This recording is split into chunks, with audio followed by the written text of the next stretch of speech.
The following is taken from the Celtic Book of Days by Caitlin Matthews. The Morrigan is the Irish goddess of renewal. Although she is more frequently called a goddess of battle, her role is more subtle than this. The Morrigan is a triple-aspected goddess comprising Neman, Beth, and Macha. She often appears as a crow over battlefields, scavenging the slain. However, she is also concerned with sexuality and fertility. She meets with Adeda on Samhain Eve and mates with him at the ford.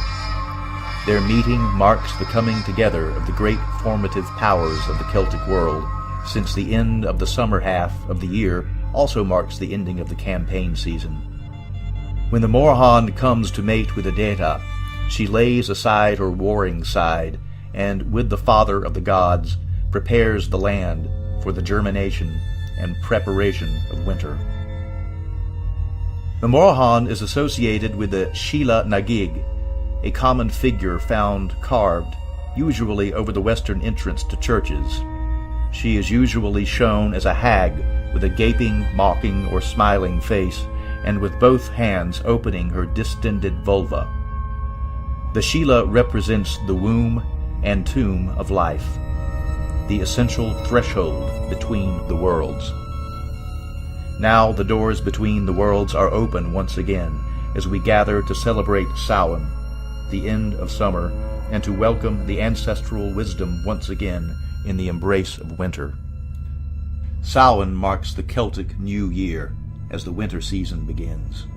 This may seem a strange season to begin the new year, but as the days draw darker, shorter, and colder, as the trees become bare and leafless, the agricultural year is at its close and its beginning. The growth cycle begins in the darkest depths of winter, when the cold forces seeds to germinate in preparation for their spring emergence. Although all seems dead, life rests and waits for the returning light. The period of Samhain is a good time for introspection, giving space for personal perspective and reflection. The festival of Samhain began the winter half of the year. It was believed that the Kayach, the aspect of the goddess who appeared as an old woman, hit the ground with her hammer, making it iron hard until Imbolc. On Samhain night, the gates of the other world were open, allowing communion with the ancestors. In the Christian era, the festival was reassigned to the Feast of All Saints. However, many of the customs surrounding modern Halloween, the Eve of All Hallows or Saints, still concern this ancient understanding of the accessibility of the dead at this time.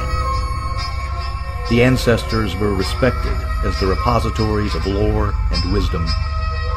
Many Celtic tales speak of the dead returning to speak to their descendants in order to impart knowledge or to restore memory of ancient customs and stories.